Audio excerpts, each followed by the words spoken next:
Hello and welcome to the King's Forum podcast show. I have two very special guests with me. I have Shah back again. Hi, Shah. Hey, how you doing, Mike? Yeah, I'm good. Nice to have you back. And I got Rafa on here as well. His first time on the show. Welcome. Thank you, Michael. How you doing, Shaw? Thank you for having me. Hi, Ra. So today's going to be all about men's mental health. And me and Rafa are going to be in a hot seat, and Shah's going to be asking all the questions. So over to you, Shah. Hi, thank you guys for letting me co-host this. Welcome again, Rav. Welcome to your own forum, Mike. Thank you. As we all know, that this month is Mental Health Awareness Month. I'm pretty sure both of you can agree that mental health awareness should be every day of the year. But today I'm here to ask both of you gentlemen a little bit about your perspective on mental health and if you have ever experienced that. So let's get cracking. So Raf, okay, so we have you here today. One of the questions I would like to ask you is about men's mental health. What is your perspective on that? So mental health, I think from my point of view, it's the ability to be able to carry out our daily routine and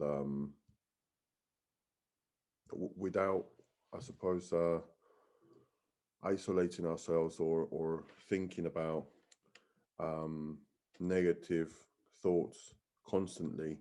Or in my case, I think at one point, when I came to terms with it, with having anxiety, I realized that I would eat, and there's no amount of food that will that would fill me up. I wasn't hungry, but I would just eat and eat and eat, which caused me to gain a lot of weight, and I knew I was overweight, and I didn't know where the anxiety was coming from, or why, or how to deal with it.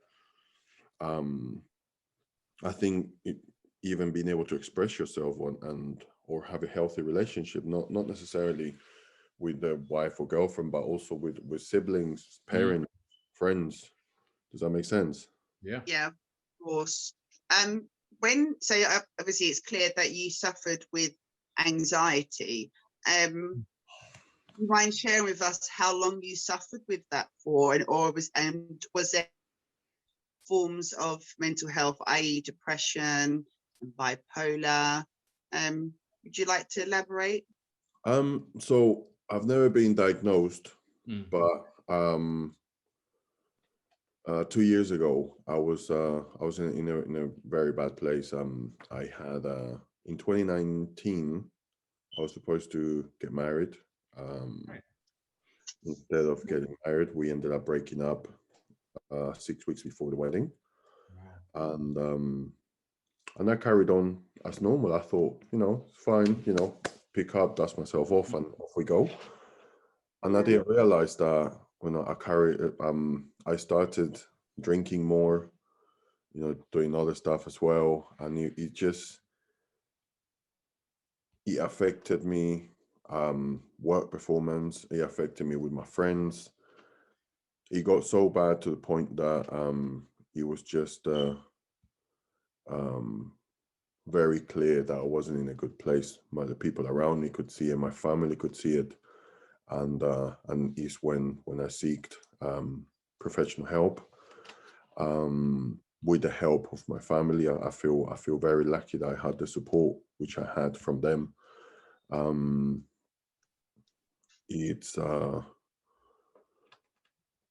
We were just talking about it with Mike before starting the show, that sometimes we need to hit rock bottom to kind of bounce back up and understand that everything happens for a reason. And in my case, I never really thought everything happens for a reason. I just thought good things happen and bad things happen. But now I am learning. I'm still learning to look at the positive side on anything that happens in my life. Sorry to cut you. Did you find that the anxiety came on straight away, or was it creeping up on you slowly? Did you wake up one morning and you just felt overwhelmed, or? For me, it came out of nowhere. I don't know.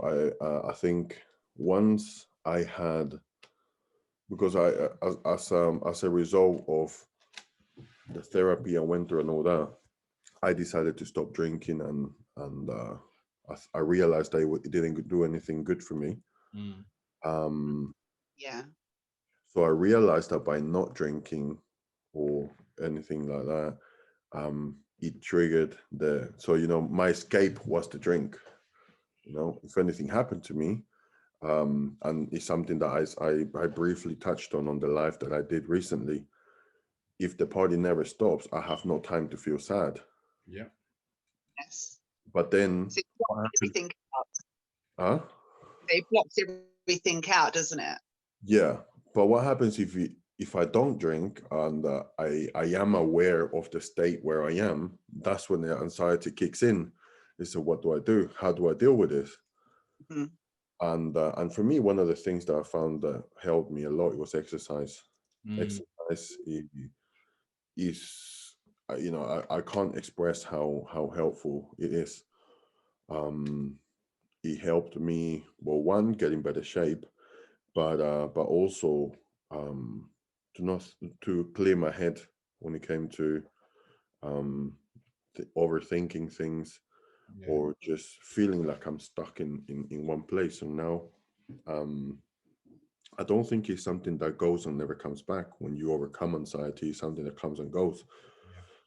What I'm trying to learn now is to be aware when it kicks in and try and manage it. Does that make sense? Yeah. Yeah, of course.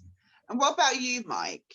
Have you ever suffered with any depression, anxiety? Yeah, all of those things. And no, the Rafa touched on some great things there, some great points he made. Seeing the signs and definitely responding to that and doing things that are going to help you overcome that. And I think once you're aware of it, that's self-awareness, and being aware that when you're feeling these things, is to actually do something about it and not let it overcome you and overwhelm you and take over and disrupt you from your day-to-day and just functioning as normal. So definitely. And yeah, anxiety for me, I never experienced it before, and until the first time, well, to that level. That is, I think we all have levels of it, but it's Yes. just, when it gets out of hand and out of control is the thing that really surprised me. And having a panic attack and those things, I was just like, I was just not used to it getting that bad. So when I first had it, I didn't know what was happening. I thought I was having a heart attack or something. So once you start doing your research, speaking to other people, seeing what it's all about, speaking to my doctor, and I was wondering what was going on with me. It's realizing that's my body, that fight or flight that it's going through, and it's trying to protect us from ourselves and our feelings. So yeah, it's just being aware, and it's something I think you're always going to deal with. It's just the levels of it. It's just managing it and coping with it. And as time got on, I started to become a lot more self-aware and realizing, when the triggers and things that were going to set me off, and just looking after yourself a lot better. And so as we get so busy as human beings, just going through life and getting on with things, that we need to stop and take stock. And I think that, it's just listening to your body, because our bodies speak to us. It communicates to us all the time. And so we're so caught up and tuned in with this tunnel vision of achieving our goals and stuff. We don't listen. And I think that's where it all is. And it's just our bodies communicating to us, and us learning to listen to our bodies. And once we have that communication, we can manage these things, and and it's before they get out of hand. I do definitely believe the body's response is very important, because a lot of people may think it's just all about the mind, and it's not. It's about the body mind.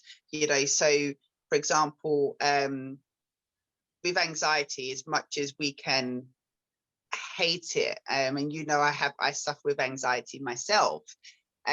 Also, sometimes I've actually started to learn that it can be your friend, if it's within a reasonable, you know, amount. If it's just over, you know, the cup's overfull, then it's definitely a lot harder to manage. But the body is always trying to tell us something. And I think if we can listen to our body as well as our mind, then I think we can, you know, work on it a lot better and manage it. Like, for example, Raf, you find that, you know, to get through the periods of times when you might be struggling a bit more mentally or emotionally, you find that exercise is your way of helping you. That's your kind of outlet. So you're working the body mind, aren't you, at the same time? Is that right in what I'm saying? It is, but at the same time, I think, for example, if you're in a bad place, say depression, you don't feel like getting out of bed and doing. No. Do you know what I And mean? what made you both? What was the turning point for getting through that dark place? As you said, you know, you stayed in bed, you don't want to do anything, you don't want to talk to anybody. What was the turning point for both of you in your own individual lives to help you start taking action? I don't know if Mike wants to go first or Raf, either one. I'll go. I think it's more about the impact on yourself and others around you, like loved ones. And when you start seeing the impact it's having on their lives and your own, that's kind of for me anyway, that was the light bulb moment to let me get myself into gear and sort myself out. Because I did, you know, it's not a happy place. It's, you know, you don't feel good about your situation, what you're going through, the impact it has on others.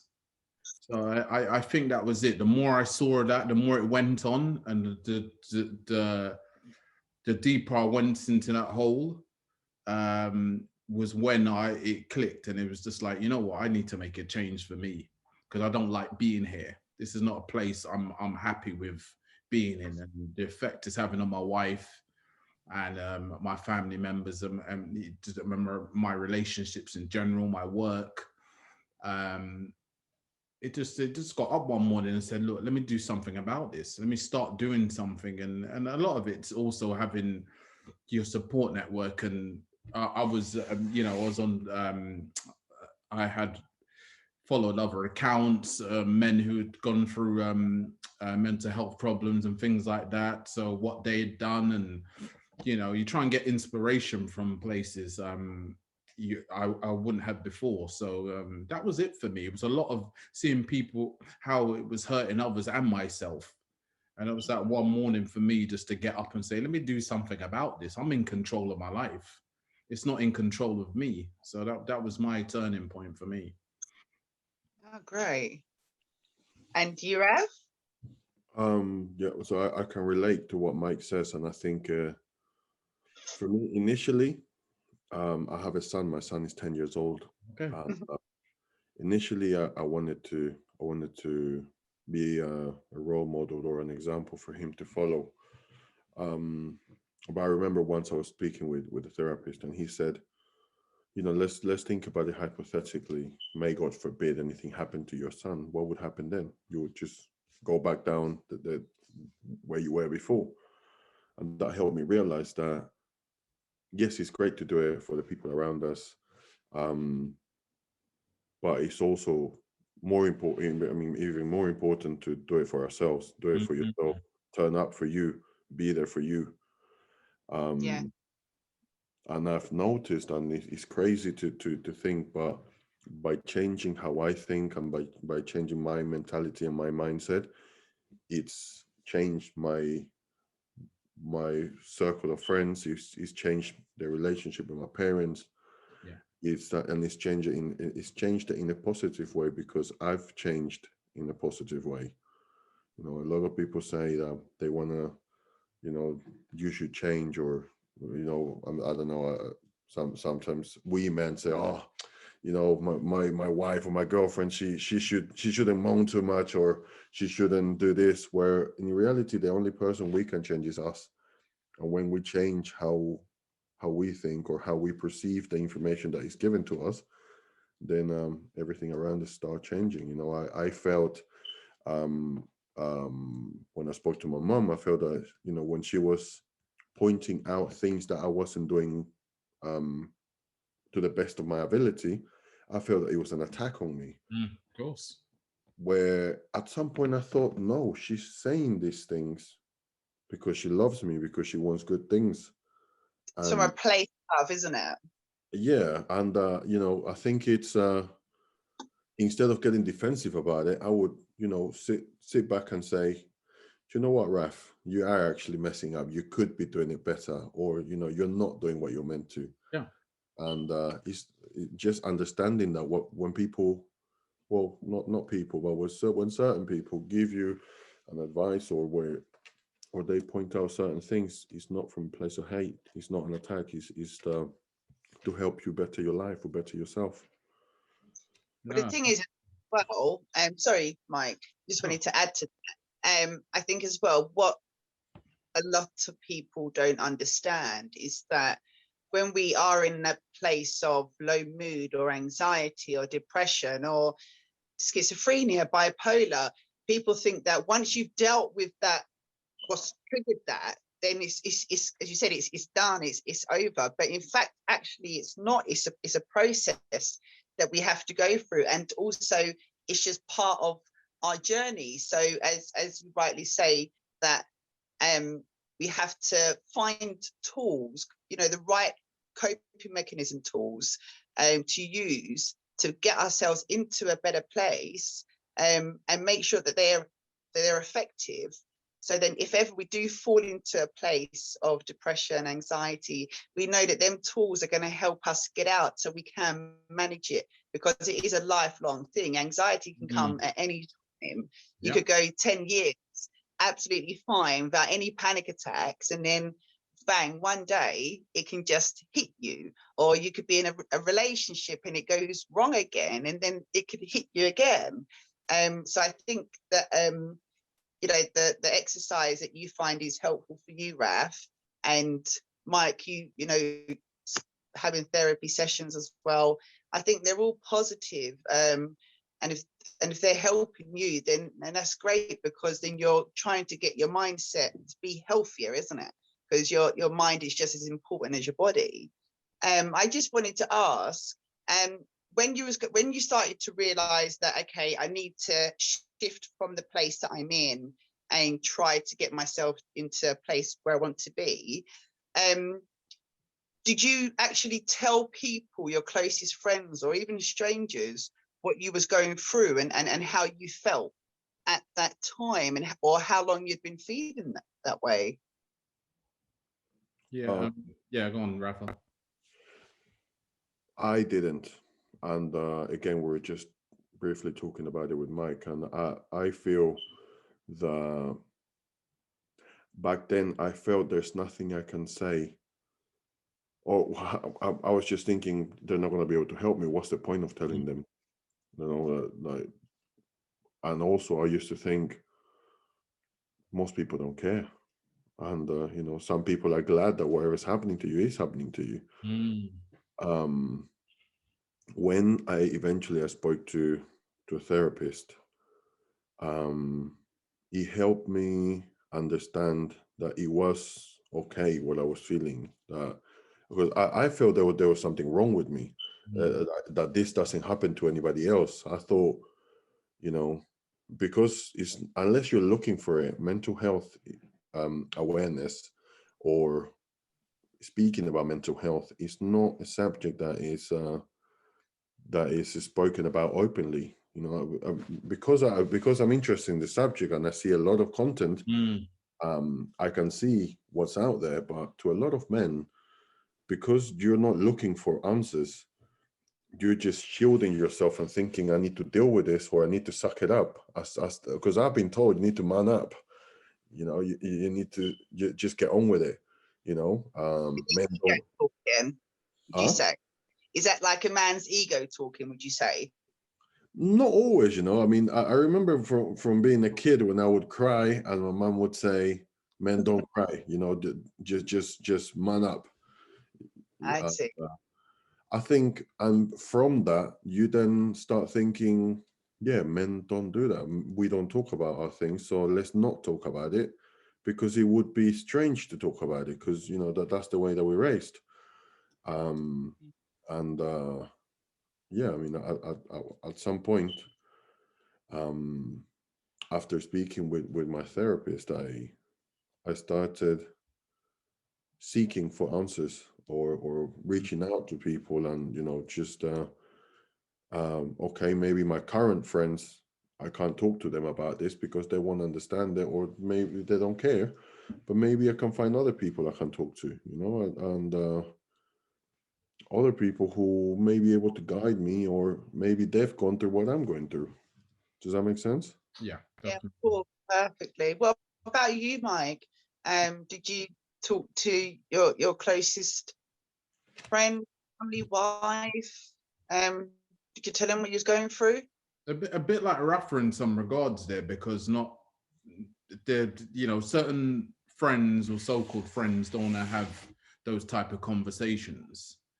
Yeah, they're around for conversations when it's all about fun stuff and, you know, all the positive things about life. But yeah, when you start, you know, trying to take a conversation down another path, you know, about things that people actually deal with, men deal with, these are real life issues and problems, they don't want to talk about it. So yeah, I wasn't really, I was lucky that I have a brother who's a psychologist.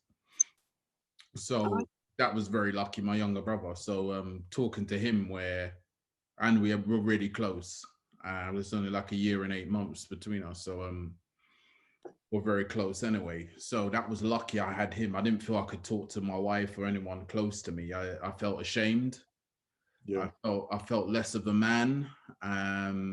Like Rafa said, similar upbringing. You know, we're meant to be strong. We're meant to be thick-skinned, and things like that don't happen to men. You know, we don't deal with it, we don't suffer with these type of things and problems. So yeah, so I was lucky. I had my brother that I spoke to, but still I needed to speak to more. And Yeah, at times I still felt that I was a burden. I was always burdening him with my problems. So because he had his own stuff he was dealing with, so I didn't always, but he was still a point of call, and he always made it clear to me that if I needed someone to speak to him. And then it started, and I got therapy, and then I started speaking to my wife and other people, other family members about things, and other, as Rafa was saying, you start getting other, you know, getting other connections with people that are dealing with similar things, and that helps. You know, your network starts to grow, and you get new friendships develop and things like that. So that helps you have these people that you can actually speak to about these matters. So that's how it helped. But initially very difficult, because you as a man, you internalize it all. yeah. I was You going to say there's a big stigma that men are not to show emotions. It's like for women, it's deemed acceptable, because women are emotional, so it's okay for them, and that stigma, like it's not okay for men, when actually it is okay for men to not be themselves. Mental health affects men just as much as it affects women, and I think it's sad that, you know, we live in a society where men find it very hard to talk. But I can see slowly but surely it's, you know, people are starting to break the stigma, but I still think we have a very long way to go. Because you do hear, like with the men's suicide death rate is extremely high. And that goes unnoticed. You don't see that in the media.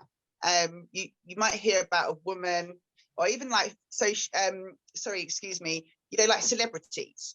You see, you hear a lot about women that are having breakdowns and or depressed, but yet it's like it's taking male celebrities to come together and sit there and have a conversation to show that actually, hello, we're human as well. And I think as a woman, I mean, I have friends that, you know, have suffered with mental health, and I'm glad that they feel they're in a safe space to speak with me. But as a woman, what could us women do to help men when they're going through this place? What can we do? Because we need to understand how to help a male, because if a woman's crying and saying, oh, I'm feeling down, or I'm and everything else, depressed and everything, a man will automatically, you know, listen if they care about that person.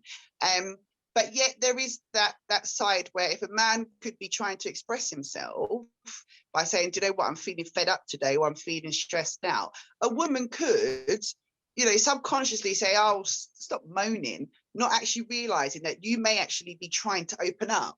So my question is, as I said, as a woman, what can we do to help a man, whether it be a brother, a husband, a friend? How can we help understand, so we know what to do to help you men feel comfortable enough to talk?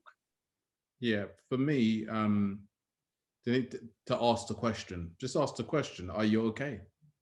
How are you doing?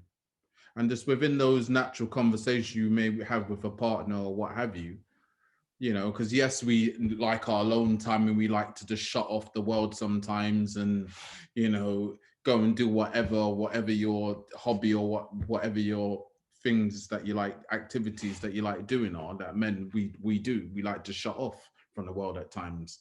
I think it's still just having those conversations. If you can have those conversations with your partner, your brother, your friends or whatever, how you doing? How you getting on? Just checking in in with us.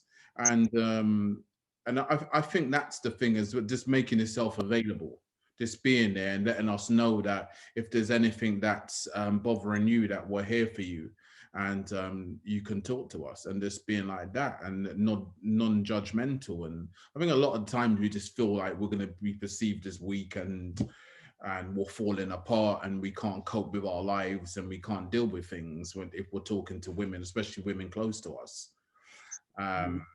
You know, when you feel like you can express yourself, and that someone's just letting you know that they're there for you whenever you want just to talk. And it's just like that, lighthearted, you know, just, you know, you can give me a call if you need to. If you need someone to talk to, I'm there for you. And those, once my wife started doing that with me, that was it, when I started feeling I could talk with her. Because she changed it, because initially she wasn't like that. And then she was like, actually, let me have another. When I started expressing that, I found it really hard to talk to her about things, because I felt like a mood hoover, and that I was just sucking all her energy, because I was so down and depressed. And then she changed the way she was communicating with me. She started being a lot more of, oh, how you really getting on? Like, you could talk with me, and being really open, and, you know, just there and available, making herself really available to have a chat with. And you know, really putting me, always caring about how I was doing and how's my day going, and checking in on me a lot more than she used to, just to see that, you know, and just to let me know that she was available and she was there for me to talk to when I needed it. Okay, that's interesting. And what about GREF?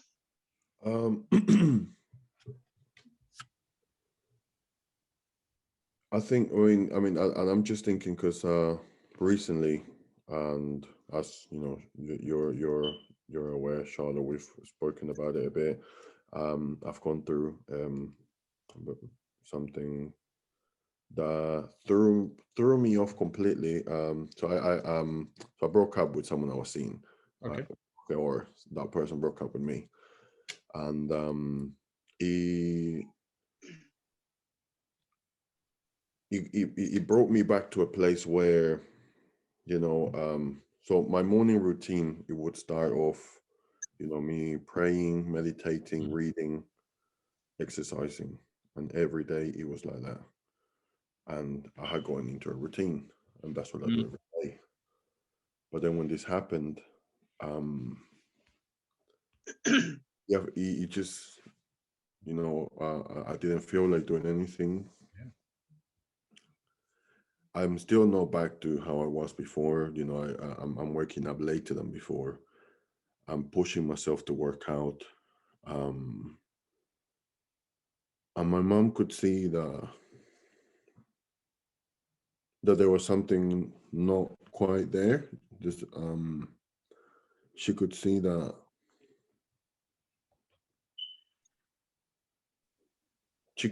I wasn't the same normal happy person. Yeah. And I remember once, I wasn't angry or anything, but she asked, "Are you upset? Are you all right?" And I said, "Yeah, I'm fine. I think I was doing the dishes." And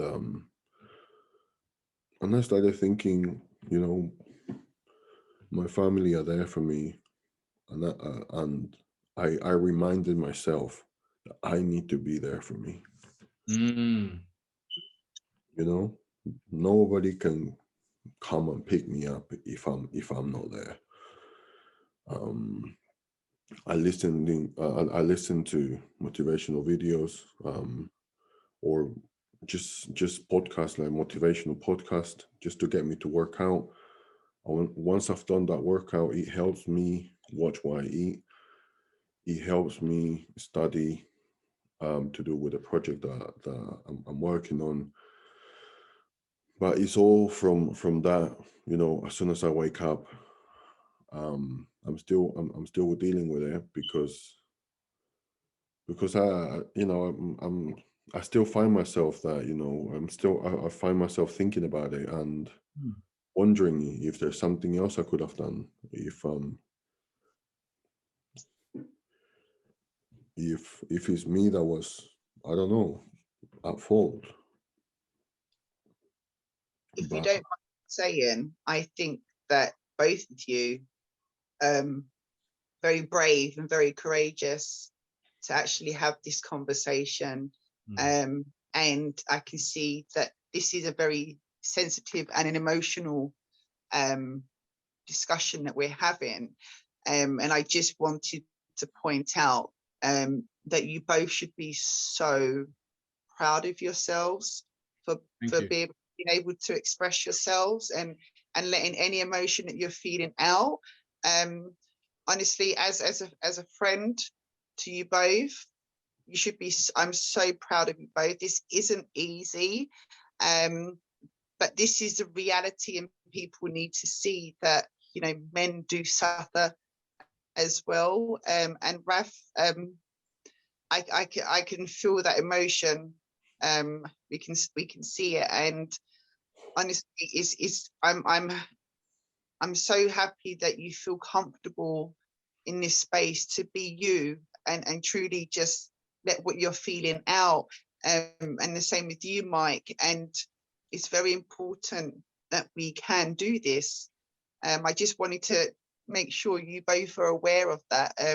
I am very proud of you both, and Thank you very much. I'm very, I'm here. Um, as you both know, I am here for you both. Whether you're okay, whether you're not okay, whether you want me to annoy you, I'm here. But I mean, I am going to ask a very sensitive question.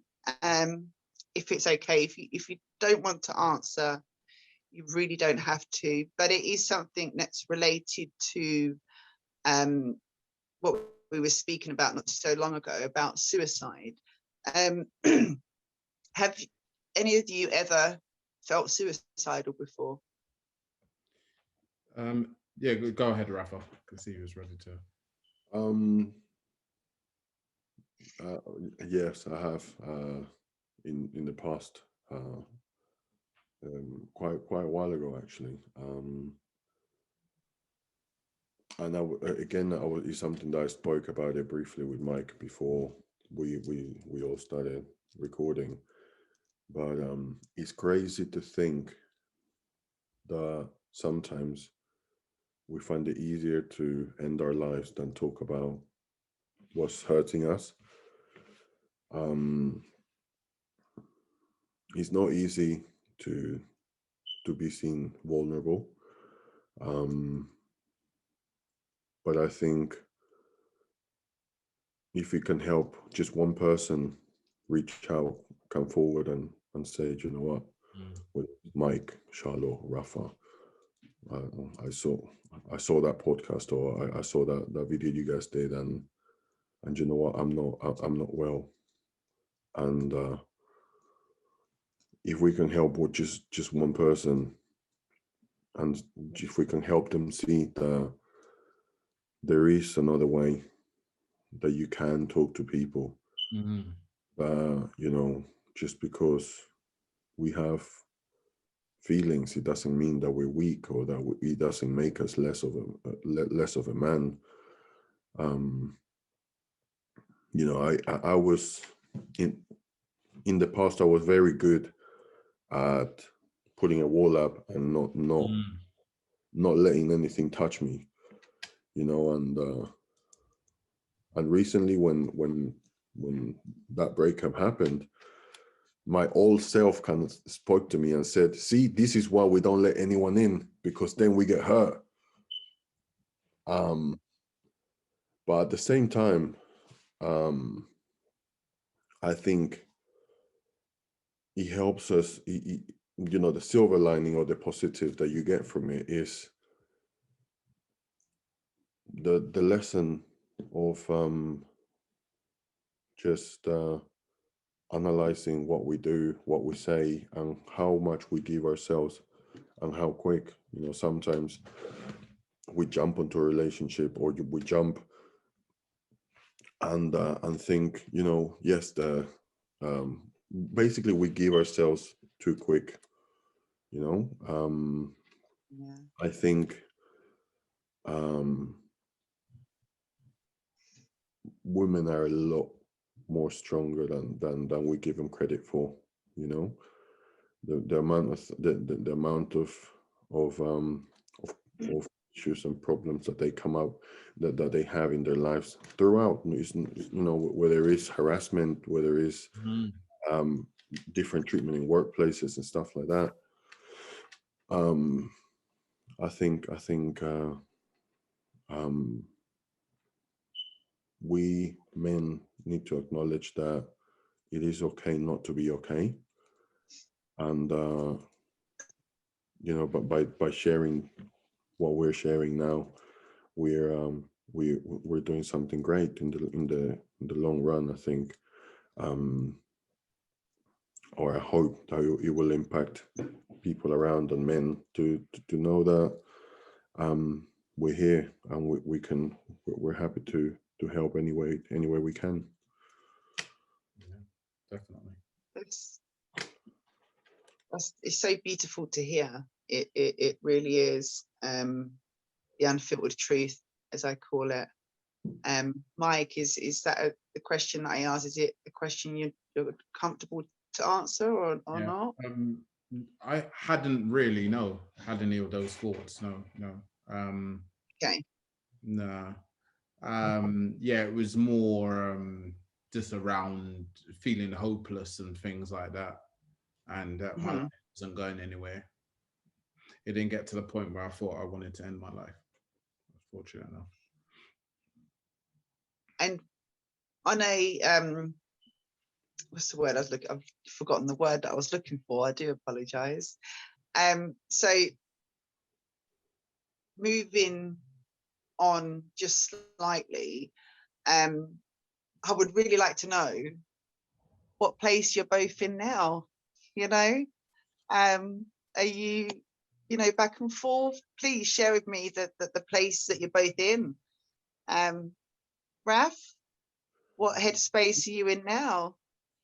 I feel that it's a bumpy road. You know, I feel that I'm getting to know me, and one of the lessons I've learned recently is that not to rush into things, whether it's, you know, relationships or just um, basically take my time, and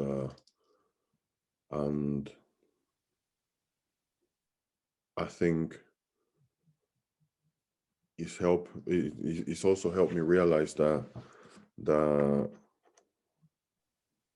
it's okay to have walls down and to feel, because the same way you may be feeling something that hurts, or something that it may not be very good, you can also feel really, really great things, you know, really, really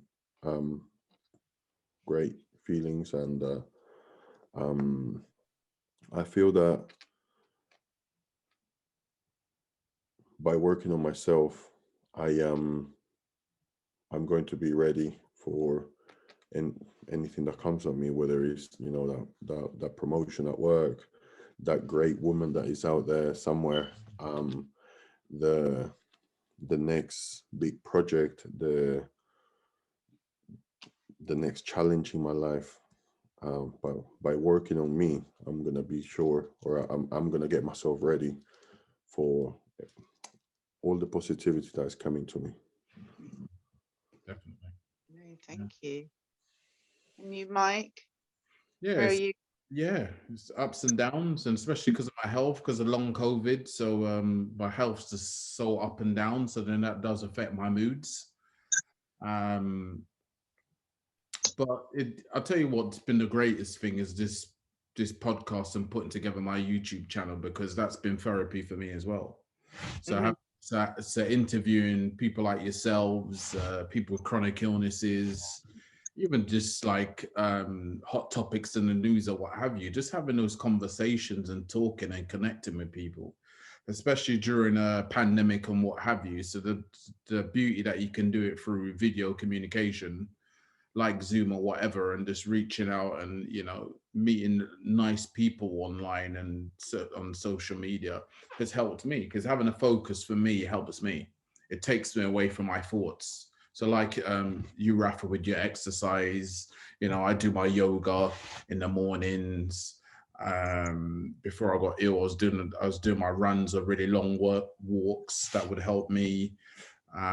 So focusing on things definitely for me is it definitely helps me. So putting together these episodes, these videos, and just to focus on my channel and work and things like that, and that's what keeps me going and keeps me away from these negative thoughts and low moods, is by having a focus. So that's all I try and look to, is what's the next thing with the channel and what's the next goals and aims I can go for, because I know that helps me.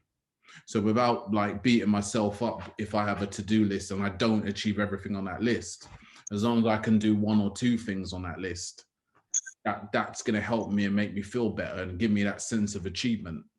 That's what gives me joy and happiness, is achieving. And as I said, connecting with so many people. And as you said, Rafa, if this video is gonna help others, then that's great, because it gives me a sense of joy to help, to, you know, spread awareness. No, it's true, and I think it's also important to remember to not put pressure on yourself, because we're all guilty of putting so much pressure on ourselves. As you said, like, if we don't get all this done in one day, then, you know, this is going to fail the next day and things like that. And I think it is important to kind of like just pace ourselves, because as they say, slow and steady wins the race, isn't it? If you rush, then you're stressing yourself out. But honestly, gentlemen, it has been an absolute pleasure to have this conversation with you both. Honestly, as I said again, I'm so proud of you both. You both should be so proud of yourselves. And I'm more than certain that this conversation that we have had not only highlights the importance of mental health, but I certainly believe that it is going to help people. And they're going to be like, actually, do you know what? If they can talk, I can talk. And I really think that by both of you sharing your experience, I really believe that it is going to help other people. But I think also maybe this is helping you both as well, just actually talking about it openly. So I honestly, I know Mike is your forum, but I want to, you know, say thank you to both of you for coming on your podcast. And I can't wait to have more discussions with you both. and other people that might want to talk about mental health again, because it's not something that should just be spoken about once a month. Mental health is mental health. It should be every day. You know, I know we have these months where it's mental health or another condition and things like that, but I think that they should all it should be an everyday thing. Do you know what I mean? I totally agree. 100%. Yes. Shah, thanks for hosting. Rafa, thanks for being a guest and being so open and honest about everything. What social platforms can people find you on if they want to? That's for you, Raf. Okay, I thought it was for Charlotte. So yeah, I'm on Facebook and Instagram. On Instagram, my name is motivated_Rafa, and on Facebook, it's my full name, Mr. Rafael Soleto Velasco. Like I said during the talk earlier, I'm more than happy to have a chat with anybody, if anybody does reach out. I want to thank you, Mike, for giving me the chance to speak on the show. I think it's something it's the first time I'm doing, and it's probably not the last one. I try to be as honest as possible, as genuine as possible. I think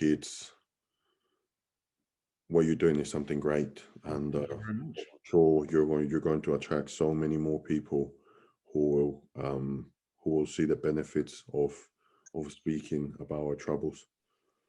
Thank you very much, Rafa. Also to add, please like, subscribe, and share the video. And it's a big thank you. Thank you for watching. Thank you, guys. Till next time. Yeah, see you guys soon. Bye-bye.